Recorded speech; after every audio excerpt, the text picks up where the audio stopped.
ఎవరన్నా రాగానే మా వాడికి చదువు రావట్లా వాళ్ళ ముందు చెప్పకూడదని మరింత బాధపడతారు వీళ్ళు. మాస్టర్ ముందు చెప్పు, గురువు వస్తే చెప్పు, లేకపోతే చెప్పద్దు. మీ వాడు చదువుకో బాగానే ఉన్నాడండి అంతే, ఇంకొద్దు. తర్వాత వెళ్ళాక తలుపేసి మొత్తం గుండు రామకీర్తన పాడి, అది వేరే విషయం. ఇంత ఇతరుల ముందు ఎప్పుడు పిల్లల్ని అవమానించకూడదు.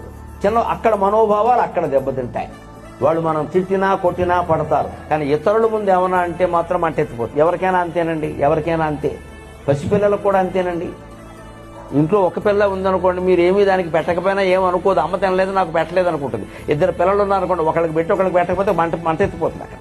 అంటే ఏదైనా అంతే పోలిక. పెద్దవాళ్ళకే ఉంటుంది, చిన్నవాళ్ళకు ఉండదా?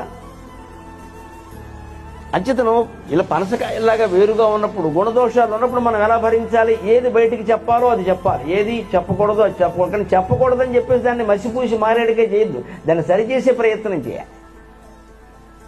అప్పుడే మనిషి బాగుంటాడు ఖచ్చితంగా.